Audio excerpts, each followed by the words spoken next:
ہو جاتا ہے تو عرب کے پوریا نشین کیسر و کسرا کے تاجدار بن جاتے ہیں. ایمان جب نصیب ہو جاتا ہے، ایمان جب کسی کو نصیب ہو جاتا ہے تو اللہ اکبر، وہ لوگ جو نمک اور کافور میں فرق نہیں کر پاتے تھے وہ آسمان ہدایت کے تارے بن جاتے ہیں. ایمان جب کسی کو نصیب ہو جاتا ہے تو بحر ظلمات میں وہ گھوڑے دوڑاتے ہیں تو گھوڑوں کی ٹھاپیں بھی اللہ اکبر پانی سے بھیگتی نظر نہیں آتی. اسی لیے تو اقبال نے کہا تھا فی اذانے کبھی یورپ کے کنیسوں میں اور افریقہ کے کبتے ہوئے صحراؤں میں دشت و دشت ہے، دریا کے چھوڑے ہم نے بحر ظلمات میں دوڑا دیے گھوڑے ہم نے. ایمان کیا ہے؟ اللہ اکبر.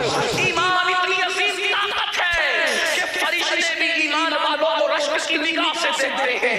ایمان اتنی عظیم قوت ہے کہ اللہ اکبر دیوانگانے عشق محمد کو دیکھ کر گھبرا گئی ہے گردش دورہ کبھی کبھی گردن میں ہاتھ ڈالے ہیں ماہ نجوم نے گزرا ان حدوں سے مسلمان کبھی کبھی ایمان نصیب ہو جاتا ہے تو فرشتے باز نیچے رہ جاتے ہیں، مومن کامل کا مرتبہ اس سے بلند ہو جاتا ہے. اللہ اکبر. ارے یہ ایمان ہی ہے جب مومن اپنی قبر میں جاتا ہے تو لکیرین اس کی تعظیم کرتے نظر آتے ہیں.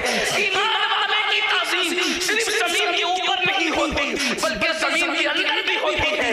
لکیرین جس کی تعظیم کرے اس کو مومن کامل کہتے ہیں، میرے امام کہتے ہیں. لکیرین کرتے ہیں تعظیم میری، لکیرین کرتے ہیں تعظیم میری، فدا ہو گئے اس پہ یہ عزت ملی ہے. یاد رکھنا ایمان اور قوت ہے. ایمان والوں سے کبھی کوئی جیت نہیں سکا، ایمان والے کبھی ہارے نہیں. قرآن کہتا ہے وَأَنْتُمُ الْأَعْلَوْنَ إِن كُنتُم مُؤْمِنِينَ. تمہیں سر بلند ہو، تمہیں کامیاب ہو اگر تم مومن ہو. ایمان کو سمجھا کیا ہے، ایمان کی شان کو سمجھا کیا ہے. اسی لیے انسان اپنے حسن سے ناواقف ہے، انسان اپنے حسن سے ناواقف ہے.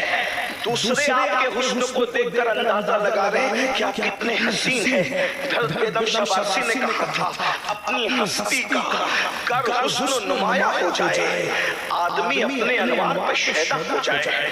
ہمارا ایمان کا جو حسن ہے دوسرے سمجھ رہے ہیں، منکرین اسلام سمجھ رہے کہ ایمان کی طاقت کیا ہے. اسی لیے وہ ہم سے ہماری روزی نہیں چھیننا چاہتے. منکرین اسلام ہم سے ہمارے گھر نہیں چھیننا چاہتے. منکرین اسلام ہماری نسلوں سے ایجوکیشن کی ڈگریاں نہیں چھیننا چاہتے.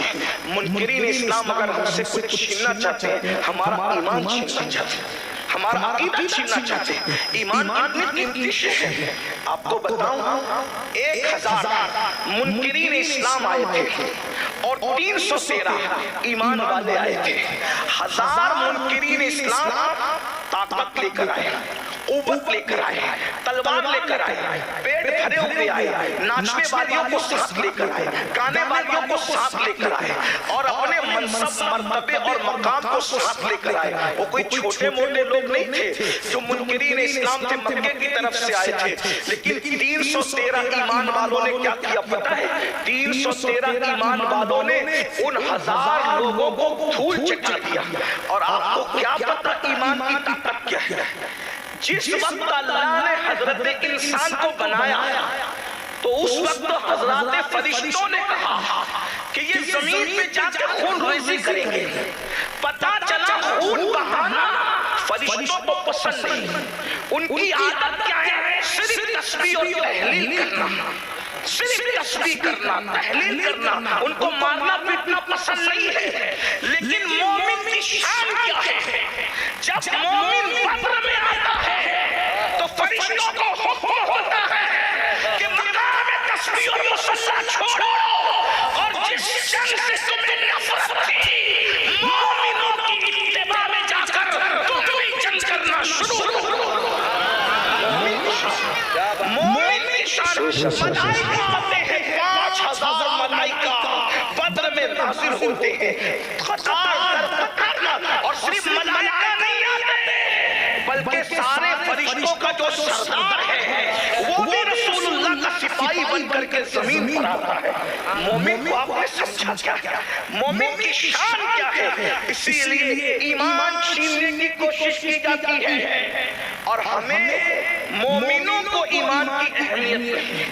ہم اپنے بچے کو تاجر تو بنانا چاہتے ہیں، ہم اپنے بچے کو ڈاکٹر تو بنانا چاہتے ہیں، ہم اپنے بچے کو انجینئر تو بنانا چاہتے ہیں۔ خطیب بنایا، ادیب بنایا، ڈاکٹر بنایا، انجینئر بنایا، ٹیچر بنایا، سب بنایا۔ کیا اپنے بچوں کو مومن بھی بنایا؟ ڈاکٹر بنانے کا انکار نہیں ہے، ڈاکٹر بناؤ بھائیو، یہ ڈاکٹر بننے کا شوق لوگوں میں ابھی ہے۔ نعرہ تکبیر، نعرہ رسالہ، مسلک اعلیٰ حضرت استاذ العلماء حضور مفتی محمد اسماعیل صاحب قبلہ، استاذ العلماء حضور مفتی محمد، آپ بیٹھ رہے، بالکل بیٹھ رہے ہیں، آپ علماء استقبال کریں گے، آپ بالکل بیٹھ رہے، ماشاءاللہ بہت اچھا مجمع ہے۔ نعرہ تکبیر، نعرہ رسالہ، مسلک اعلیٰ حضرت